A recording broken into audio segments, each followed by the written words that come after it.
ተማሪ በነበርኩበት ወቅት የ3 ደቂቃ ፊልም ስሩ ተባልን። እኔ የታርዛን ፊልም The Days of Tarzan በሚል ሰራሁም።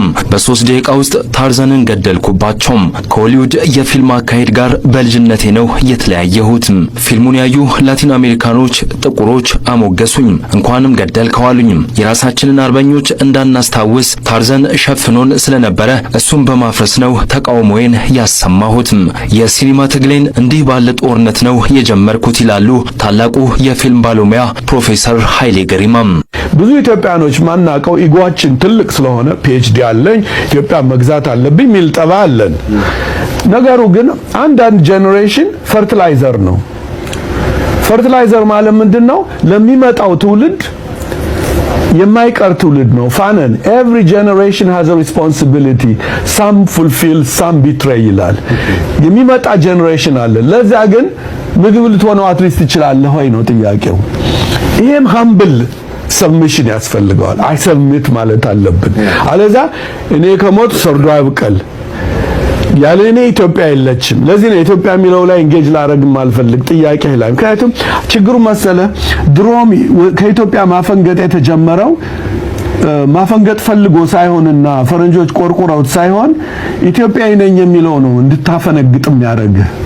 ከደራሲ አባታቸውና ከመምህርት እናታቸው የካቲት 25 ቀን 1938 ዓመተ ምህረት በጎንደር የተወለዱት ታላቁ የፊልም ባለሙያ ፕሮፌሰር ኃይሌ ገሪማ በፊልም ኢንዱስትሪው በዓለም አቀፍ ደረጃ የተደነቀ ታሪክ ጽፈዋል። ፕሮፌሰር ኃይሌ ገሪማ ሸርኪያና አይና ከተባለች አሜሪካዊት የፊልም ባለሙያ ጋር በትዳር ተጣምረው 5 ልጆችንም አፍርተዋል። በአሁኑ ወቅት ኑሯቸውን በአሜሪካ ያደረጉት ፕሮፌሰር ኃይሌ ገሪማ በአባታቸው በአቶ ገሪማ ታፈረ የቲያትር ቡድን ውስጥ በመስራት ነበር ወደ ኪነ ጥበቡ የተሳቡት። ብዙውን ጊዜም ታሪክ ቀመስና የኢትዮጵያን ቱባ ባህል የሚያንጸባርቁ ወጥ ድራማዎችን ይሰሩ ነበርም። በጃጁ ኢትዮጵያኖች ነው እንጂ የሚመጣው የእውነቴን ነው የምልህ። ወጣቶች ግልጽ ናቸው፣ ደግሞ አይጠመዝዙም ነገሩን። ተሳስተህም እንኳን አንዳንድ ያልሆነ ነገር ስትናገር ጠምዝዘው መከራ ያበሉ። የኔ ትውልድ ነው የኛ ትውልድ እንደሆነ ነገረኛ ትውልድ ነው። ለዚህ ነው ብዙ ስቃይ የደረሰብን፣ ብዙ ጦርነትም የሆነው፣ ብዙዎቹም ያለቁት ነገር መወተብተብ እንችላለን። ወጣቱ ግን ከዚህ ንጹህ ነው። ይገርማል።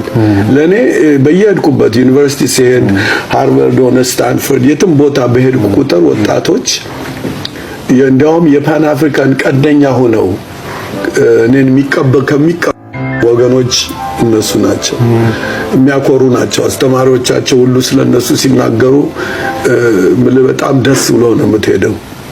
ፕሮፌሰር ኃይሌ ቀዳማዊ ኃይለ ሥላሴ ዩኒቨርሲቲ በፈጠራ ጥበብ ማዕከል ውስጥ አጭር ቆይታ ካደረጉ በኋላ ድራማ ለማጥናት በ21 ዓመታቸው ነበር ወደ ውጭ የወጡት።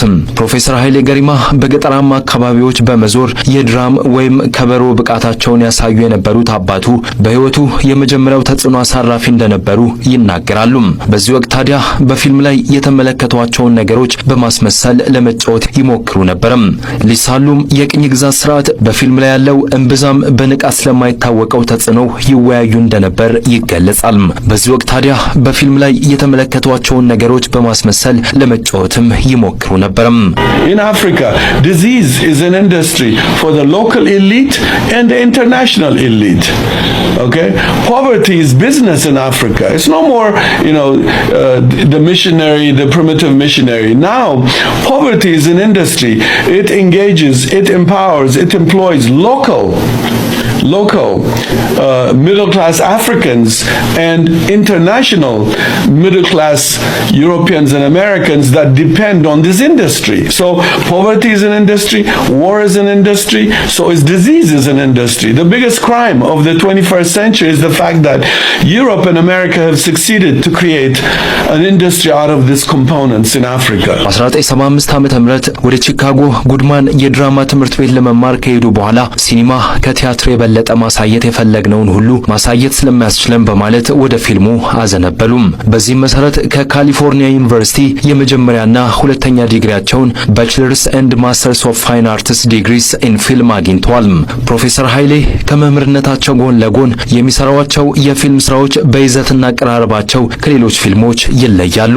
ከዩኒቨርሲቲ ኦፍ ካሊፎርኒያ ሎስ አንጀለስ በፊልም ሙያ የማስተርስ ዲግሪያቸውን ከያዙ በኋላ በሃዋርድ ዩኒቨርሲቲ የፊልም ሙያን ከሁለት አስርት ዓመታት በላይ አስተምረዋል።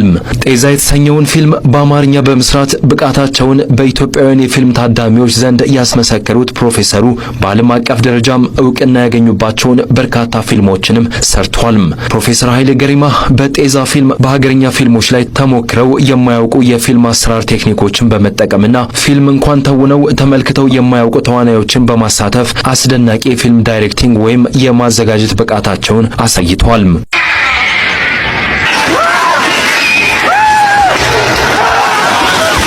ስላስ ማውረዱ አለማውረዱ አለ ግን ከሱ በኋላ ማን ይመጣ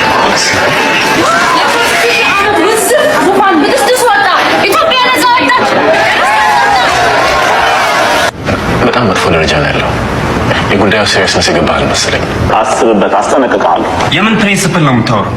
እና ሁላችንንም ለማስጨረስ አስባል። የት ያለ መሰለህ? ከእንግዲህ ያለቀላቸው የጅብ ሊበላቸው ነው ማለት ነው። ጓደኛውንም ጨምራችሁ ያዙ።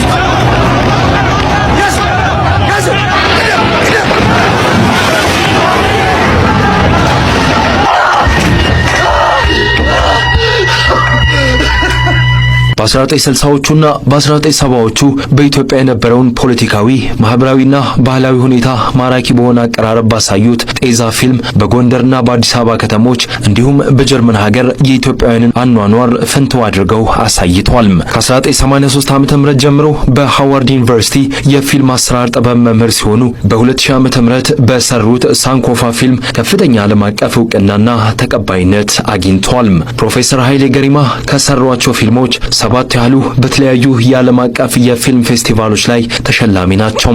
ፊልሞቻቸው በአፍሪካውያንና በአፍሪካ አሜሪካውያን ላይ ትኩረት ያደረጉ ናቸው። እንደ አውሮፓውያን አቆጣጠር ከ1976 ጀምሮ በሃዋርድ ዩኒቨርሲቲ በፕሮፌሰርነት ማዕረግ ያገለገሉ ሲሆን ማይፈዱ የተሰኘ የፊልም አከፋፋይ ድርጅትና ሳንኮፋ ቪዲዮና መጽሐፍ መደብር እንዲሁም የነጎድጓድ ፊልም ፕሮዳክሽን ባለቤት ናቸው።